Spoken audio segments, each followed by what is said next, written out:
Hello everyone, this is Gary from Fantastic Fundas, and in this lecture we are going to study about fundamental duties. Although it is very simple, but you never know what kind of tough question can be asked. I have dealt in quite a detail about this in this chapter on this topic, right? So now we'll begin with this. The fundamental duties are given under article number 51A, and this is in the part 4A of the Constitution. Okay, and this was not part of the original constitutions. Our constitution makers never really thought about making, they did give it a thought, but then they never thought about putting it in the constitution as such, because the rights have in themselves inherently duties in them. Okay, I'll just discuss this topic. Let me quickly tell you the amendment number. It was in the 1976 through the 42nd Constitutional Amendment Act that these duties were introduced after the recommendation of the Swarn Singh Committee, right? And there are few other countries in the world which also have fundamental duties. For example, Japan has, and Russia has, and then also China has fundamental duties. So many other constitutions in the world are having fundamental duties. Now let me tell you this concept that I was talking about. We have fundamental rights, right? For example, article 19 is there, which talks about freedom of speech and expression, 19(1)(a). But then at the same time, article 19 clause 1 subclause A, this is this freedom of speech and expression, this is restricted, right? And this includes the restricted by article 19 clause 2. For example, it says in the interest of the public, this can be curtailed. That means it's a duty on you, it's indirect duty, okay, on you not to do anything which leads to violation of 19(2). Otherwise this fundamental right will be restricted. So that means your right under article 19 is subject to your certain duty. If you do not perform that duty, then your right can be curtailed. So inherently there are some duties already mentioned in the constitution. Okay, you can maximum call them as constitutional duties. You cannot call them fundamental duties, because the fundamental duties are only those which have been mentioned in the part 4A of the constitution. Only them we call the fundamental duties. Okay, now I will talk to you about all the fundamental duties. Now please, before I list you the fundamental duties, you can remember them in your own way, right? I have remembered them in my way. If you like this way, you can copy this method. Okay, I'll tell you two methods of remembering this. Okay, whatever appeals to you, right? One is a more logical method, right? I like this one more. So it says that a flag of freedom. Okay, just forget about fundamental duties. Think over this thing, whatever I'm saying. Flag of freedom and integrity in service leads to what? It leads to a brotherhood, and this brotherhood is represented by culture and environment. Okay, now full stop. Next sentence is rationality leads to non-violence. Obviously, if you are rational, why will you be violent? You will try to solve it peacefully. Rationality leads to non-violence, and this rationality, that means which can be achieved. How do you get rationality? Which can be achieved by excellence in education. This is the first way of remembering all your fundamental duties. Okay, let's see them. Now you must respect your flag, national anthem. Okay, you can see into your Bear Act, right? So this is fundamental duty A, this is B, C and D and E. Okay, and then this over here is F and G and H, I, J, K. Okay, we have all these fundamental duties. Mark this way. Flag of freedom and integrity in service leads to brotherhood represented by culture and environment. Rationality leads to non-violence, which can be achieved by excellence in education. Okay, this is like one way of remembering it. So what is it? First of all, what do you do? So you must write down, I'm telling you the key words which you will have to write in your exam if they ask you to enlist fundamental duties or ask them in your prelim exam. Okay, you have to be careful about this. So first is to abide by the Constitution of India and respect the national flag and the national anthem. This is number one. Okay, number two is to cherish and follow the noble ideas which inspired our and freedom struggle. So cherish and inspire is the key word here. This is what is the duty to abide, what is the duty to cherish and inspire. These are not duties, these are things about which duty is there. So duty is to abide, to cherish and inspire. Okay, integrity, so to uphold and protect. It's not just uphold, you agree to uphold and protect. It is your fundamental duty to protect the sovereignty, unity, integrity of India. There are many people in India who are separatists, right? For example, some wants to make a separate Kashmir, or somebody, even different states are there, okay? Different countries people want to make, and even many things are like that. So all those things, but it is a duty that you must uphold and protect the unity, integrity. So when you are going against the state government of India, the people of India, and you say that we should have an independent country separated from India, all that is crap. That you are violating a fundamental duty, whether you are demanding for any states, Kashmir or Khalistan, or these over here in northeastern state, or Mahanagaland, and all that, all this is utter nonsense. We must protect the sovereignty and unity to integrity of India.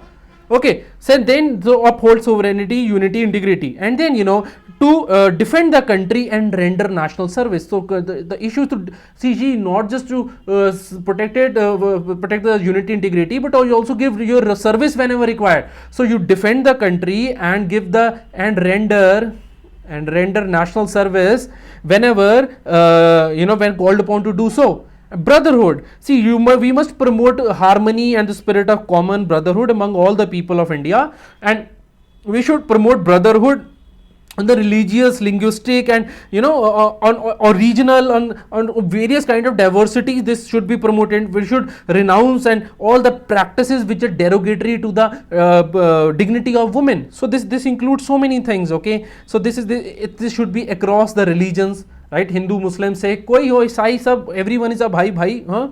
So religions are there, right? Then on linguistic lines is there, right? And then various regional diversities or sectional diversities. Oh, I am from Madhya Pradesh, I am a Bihari, I am a Punjabi, I am a Tamil.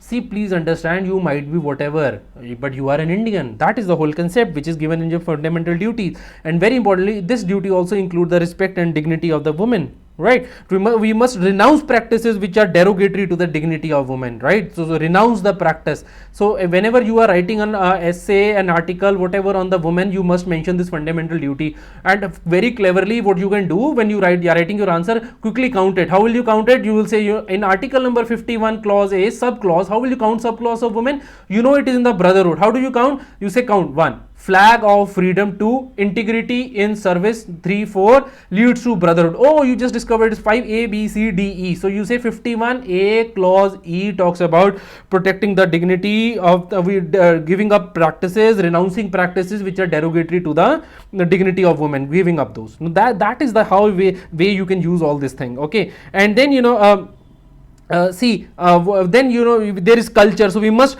value and preserve the rich heritage of our composite culture. See, whether we are Hindus, Muslims, Sikhs, whatever religion you are, so Jews, Zoroastrians, whatever you are, okay, Buddhist, please understand one thing, that we must preserve our culture and others' culture. It's a fundamental duty. I must have respect for others. I do not follow any religion, for example. Let's say I'm an atheist, for a moment, let's say that, right? Now, even then, I must respect and protect our culture. What is our culture? Religion, all these religions, so many parts of it are part of our culture. So let's protect that. So what is our duty? To value.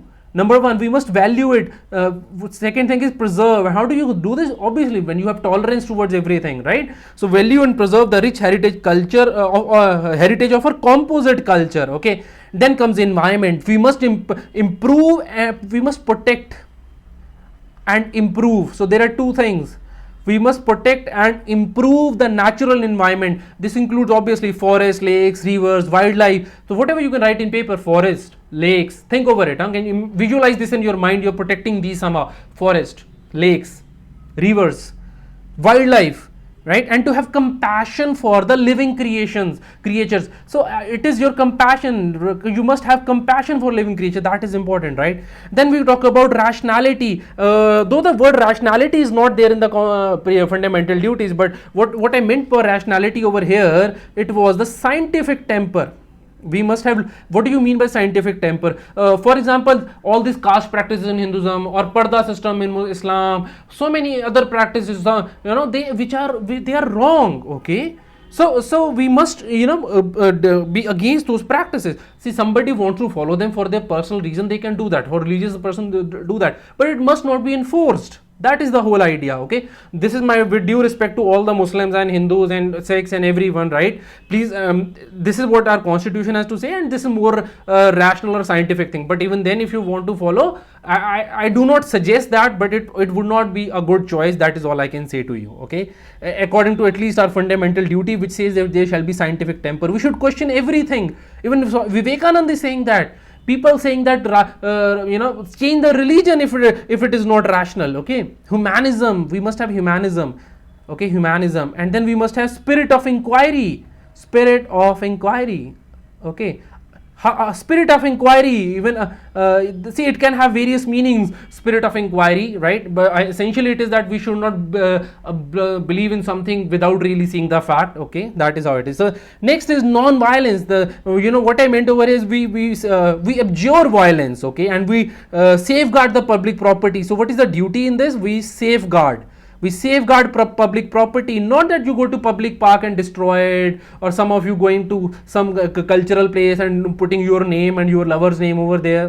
That is horrible. I mean, come on, that should not be done. Okay, and then to abjure violence. See, you must not commit violence if you have any grievance, howsoever grave it might be. Recently, there in 2015 only, there was some incident when people killed a rapist. Okay, that is pure form of violence. See, what rapist did is, I'm not justifying that. What rapist did is absolutely wrong. I say that again. What a rape is absolute horrible. It should be abhorred. It's horrible thing, right? But then at the same time, killing a rapist by the people, by mass lynching by the mob, that is a bigger violence than anything, because you're taking away a life. That is a bigger violence. Okay, we must protect ourselves from any kind of violence. If you have any grievance, let it take time, let whatever happen, but why commit violence? Why should anybody suffer physical damage because of you? Even if you have suffered, why others should suffer because of you? See, just because you have suffered doesn't mean that others should also suffer, right? Come on, we are humans after all, right? You cannot justify an act of violence by another act of violence, right? Why an eye for an eye makes the humanity blind? That is the message, right? So then the second last duty is excellence. So we must strive toward excellence in all spheres of individual and collective activity, so that the nation constantly rises to higher level of endeavor and achievement. Okay, so idea is to strive towards excellence. So usse kya hoga, once we have excellence in what field, toward individual action or collective activity, that way we will constantly rise to higher levels, and with that we will have higher endeavors and higher achievements.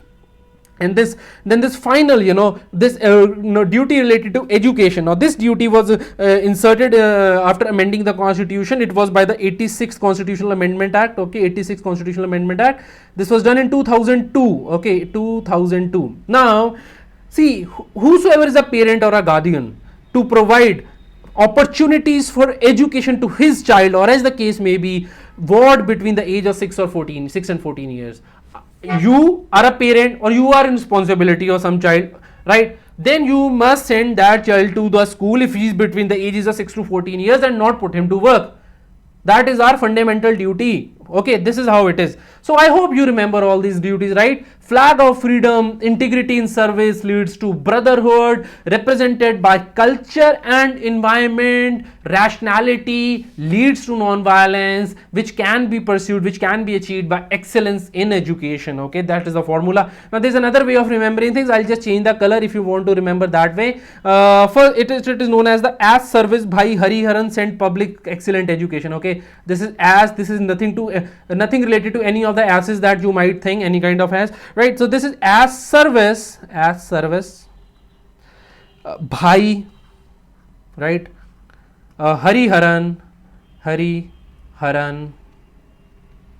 okay, bhai Hariharan sent, scientific sent, right? Public, okay, this is public's, I'll write here, public then you already have this word over excellent, and then this word over here education. Okay, that is how it is. A for right, A for his anthem, S for his this your freedom struggle, and then next S is for sovereignty and the service, and Bhai is brotherhood, Hari is culture, Hari Bhagwan God, right, and Haran is environment, Sent this is for scientific inquiry and public, and this thing, right, public property, and excellence and education, right. Any of the formulas that you want to remember, you may remember. Okay, now I'll just quickly end the fundamental duties part, but before that I would like to talk to you more about fundamental duties. Are they justiciable? If I suppose you have a fundamental duty, I have a fundamental duty, let's say I have it, right. Now I breach that duty, I do not follow that particular duty. Can you go to court of law against me? No, you cannot go. That is in legal words, in the words of polity, what I will say in what I write in paper, that fundamental duties are non-justiciable. You cannot go to court for their enforcement, number one. Okay, are these duties on the state or the individual? These duties are not on the state, even though the individuals together make the state, but these duties are not on the state. These are duties only on the individuals. Please remember this fact also, right. Now some duties are justiciable not because they are part of the fundamental duties, because those fundamental duties have also become part of some act. For example, respect to the constitution, flag and national anthem, all that is there in the prevention of insult to prevention of insult to National Honor Act. Okay, National Honor Act of 1971. Under this act, you can be like punished if you insult any thing of national honor. Okay, so that is how it is, right. And then there was also one Justice Verma committee report, Verma committee report, and this report was on the teaching fundamental duties to the citizens. Okay, what do you think? Should fundamental duties be discussed? You can taught in the schools. They should be taught compulsory to all the citizens. Is it compulsory or not? Should they be given to fundamental duties be also taught to foreign nationals? You can discuss this in the comment section, right. But in any way, I can just tell you that Justice Verma in this report, he held that the fundamental duties are nothing but the teaching of the codification of the Indian way of life. Isn't this what we do? Codification of Indian way of life. Don't we respect our nation, whosoever you are, of any religion? Don't all religions promote common brotherhood, preservation of culture, environment? Everyone, right? Every religion is saving environment. They talk about it, right? So codification of Indian ethos which already exist, or Indian way of life. This is what Verma said, right? Justice Verma. Right.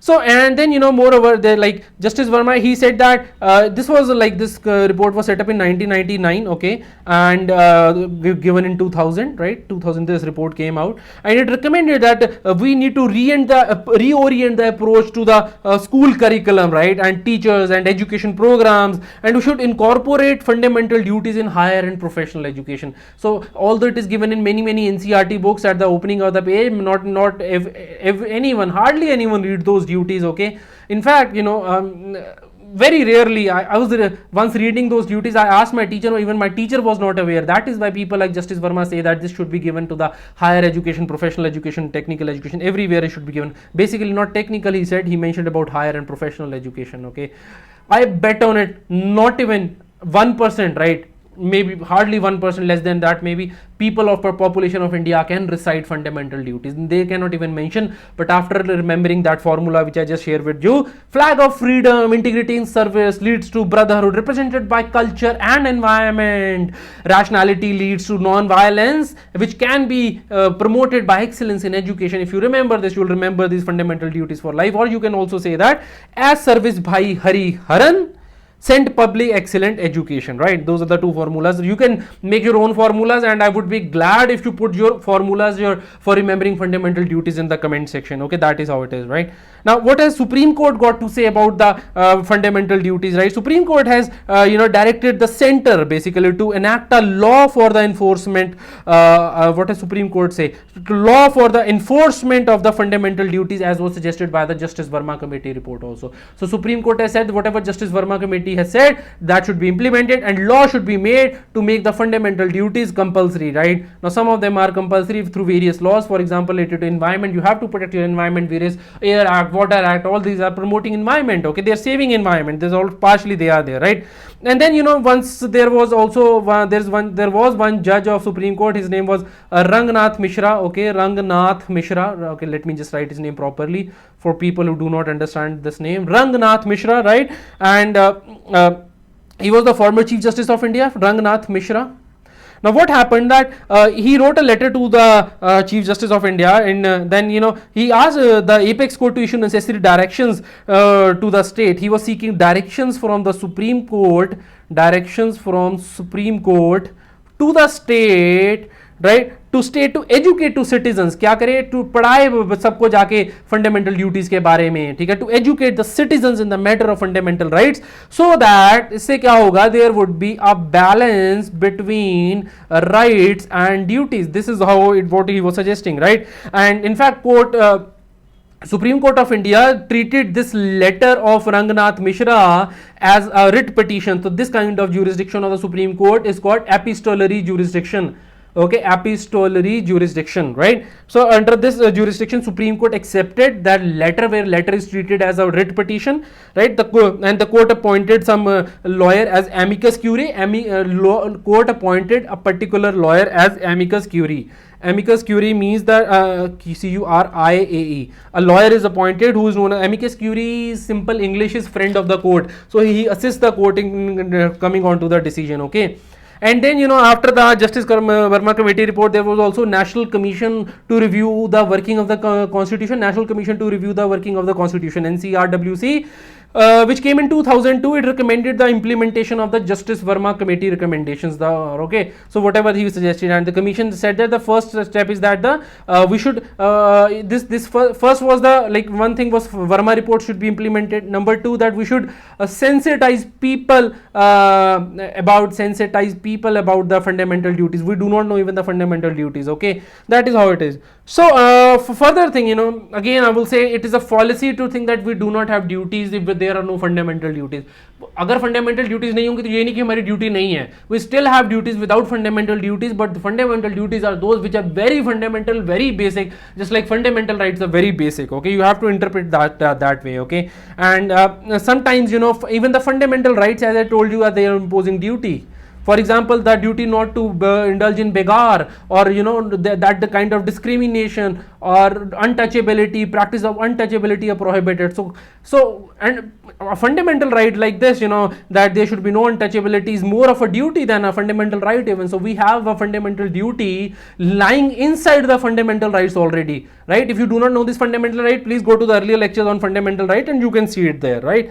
Then even imposing this for imposing some directive principle of state policy, state can impose a fundamental duty, right? It is there, right? Though it is not directly using the part 4a, court can for that you have to amend the constitution. Okay, anyway, right? So and what more happened with the coming of the fundamental duties? Our constitution, it came in line with what is called as the Universal Declaration of Human Rights. Okay, so our fundamental, this is what happened, right? And what more happened, see, we are discussing over here after the impact of what happened, right, or the effects of introduction of this 42nd amendment, right, or regarding the fundamental duties, right? So number one is that it came in line with the UDHR. Number two, it increased the responsibility on the courts. Okay, see, they are not enforceable, then courts can always try that fundamental duties are upheld. So that is sort of increase on the responsibility. Okay, and then moreover, when you are going to court, third thing that happened is, suppose I go to court and I openly criticize caste system in India, or I openly criticize burqa system, or openly say this is wrong, that is right, and that I do on the basis of rationality, on the scientific attitude, everything. Then and somebody files a case against me that I have said so many bad things about religion, blah blah blah, and whatever I said bad is that caste system should be abolished and burqa system should be abolished. Please try to understand, whatever I said, it was based on the rational scientific inquiry. Okay, obviously they had their own, for some people they benefit, but they have bigger wrongs. Everything has some good or bad, but in the case of the burqa and the caste system and so many other evil practices or so many other religions related to the Saturn or whatever you want to say, all those things are against the rationality and the scientific inquiry. All these superstitions which surround the Hinduism, they are like, I mean, come on, they are bigger problems. Okay, so whatever I am promoting rationality, scientific attitude, then I can justify myself, I can plead in the court that it is my fundamental duty. Sir, मैं कहूँगा जज साहब मेरी तो duty थी भाई, मैं क्या करूँ, आपने कॉन्स्टिट्यूशन कह रहा है, then you know I will have this defense. So this is another use of the fundamental duties. I'm giving an example only, nothing more, nothing less. Okay, so that is how like things are, I mean, the happening or the effects of the fundamental duties. You can add more, you can always use fundamental duties as you want, right? You can always justify yourself. Okay, so see, even okay, let's leave that right now. There are few suggestions we can make regarding fundamental rights. Can you make any suggestion? Right, they can be Verma committee report should be implemented, Rangnath Mishra case should be implemented, right? And then legislative, we should have law for implementation of fundamental duties, right? Fundamental duty should be compulsory for at least for those people, for people who enjoy fundamental right, or you leave your fundamental right, something like that can be done. And we need to make a more comprehensive list of fundamental duties, more comprehensive list of fundamental duties. For example, I can say that no one shall be corrupt. Okay, this is obviously a duty, but this shall be made a fundamental duty against corruption. That is how it goes. Okay, and finally, after this, you know, I would end this lecture on fundamental duties with what is with a quote by Gandhi. Okay, what Gandhiji said, he said that the force, okay, this is very thing, this is lawyer Gandhi speaking, the force of right is duty. So the force of right is duty. You can always end your answer in your paper with this quotation by Gandhi. The force of the right is duty. If rights will not be far to seek. This is what Gandhiji said. Okay, Gandhiji said. Now please understand the sense of this quotation, that once everyone is fulfilling their duty, there will be no problem, everyone will enjoy their rights. If we live in a society, if everyone just claims right, for example, if everyone says that I want to cross the road first and nobody stops, then there will be a problem. And according to law, there is a duty on you to let the pedestrian pass the road first, let the slower moving vehicle pass the road first, let the person who's coming straight pass the road first. This is given under the law. Okay, under this act related to road transportation, that is given. Okay, so now because of this is what I am trying to say, whenever anyone fulfills their duty, you know, then there will be no problem, there will be no accidents on the road. Same way, their democracy will get stronger. Okay, so I hope after this you understand your duties and you will all fulfill your duties. Okay, please make use of this fundamental duty in your interview, your mains, your prelim exam, wherever you in your normal life. See, study of UPSC or any other exam is not just for clearing the exam, it is for being better humans, better citizens of India. So I hope this helps you, right? So that was all about the fundamental duties. Now please understand the sense of this quotation, that once everyone is fulfilling their duty, there will be no problem, everyone will enjoy their rights. If we live in a society, if everyone just claims right, for example, if everyone says that I want to cross the road first and nobody stops, then there will be a problem. And according to law, there is a duty on you to let the pedestrian pass the road first, let the slower moving vehicle pass the road first, let the person who's coming straight pass the road first. This is given under the law. Okay, under this act related to road transportation, that is given. Okay, so now because of this is what I am trying to say, whenever anyone fulfills their duty, you know, then there will be no problem, there will be no accidents on the road. Same way, their democracy will get stronger. Okay, so I hope after this you understand your duties and you will all fulfill your duties. Okay, please make use of this fundamental duty in your interview, your mains, your prelim exam, wherever you in your normal life. See, study of UPSC or any other exam is not just for clearing the exam, it is for being better humans, better citizens of India. So I hope this helps you, right? So that was all about the fundamental duties. So that was all about today's lecture, and now just wanted to make two very important announcements. And the first thing is that I just wanted to thank you all whosoever you have shared my videos on various social media, on Facebook, Twitter, Google Plus, everywhere.